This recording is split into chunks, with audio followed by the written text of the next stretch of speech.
చిన్నప్పటి నుండి మత్స్యకారుల జీవితం గడుపుతున్న వారికి అడుగుదాం. హాయ్ డాడీ, మీ పేరు? రామరాజు. డాడీ, దీని యొక్క కష్టం ఏంటి? ఆ కష్టాలు ఇంకెవరు పడలేదు. చిన్నప్పటి నుంచి తల్లిదండ్రులు ఈయన మీద బతుకుతున్నారు కాబట్టి ఆ రకం మేము వెళ్ళడం అవుతుంది. మాకు భూమి లేదు, పుట్టలేదు. 3 గంటలకి 5 గంటలకి వెళ్ళాలి. ఏ టైంకి వస్తాం ఇంటికో తెలియదు. చచ్చిపోవచ్చు, బతకొచ్చు, చెప్పలేము. పెట్టుబడి మాత్రం ఎక్కువే. నాభం వచ్చిన తక్కువ. వాడలో 12 మడుచుకు వెళ్తాం. సముద్రంలోకి వెళ్తే 40 లీటర్లు 50 లీటర్లు ఆయిల్ అయిపోయి. మాకు ఇది తెలియదు. చిన్నప్పుడు చదువుకోతే ఇప్పుడు ఈ బాధలు పడ.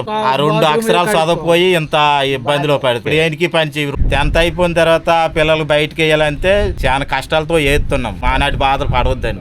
మన తాతలు ఉన్నప్పుడు అప్పుడు చేప ఎక్కువ దొక్కి వల్ల అప్పుడు తక్కువ ఉంది. చేపల ఉత్పత్తి కావడం తక్కువ అయిపోతుంది. దేవుడు ఇంకో ఛాన్స్ ఇచ్చే 20 సంవత్సరాలు వెనక్కి తీసుకెళ్తే మీరు కుర్రోడు అయితే ఇప్పుడున్న కాలంలో మీరు ఏడ్ చేస్తే అయితే చదువుకొని మా ఏదో చిన్నదో పెద్దదో గవర్నమెంట్ జాబ్ అయినా ఏదో ప్రైవేట్ జాబ్ అయినా చేసుకుని ఫ్యామిలీతో చక్కగా ఉంటామని ఆనందం. ఇలాంటి వీడియోస్ కావాలంటే మన పేజ్ ని ఫాలో చేయండి. బాయ్ చెప్పండి.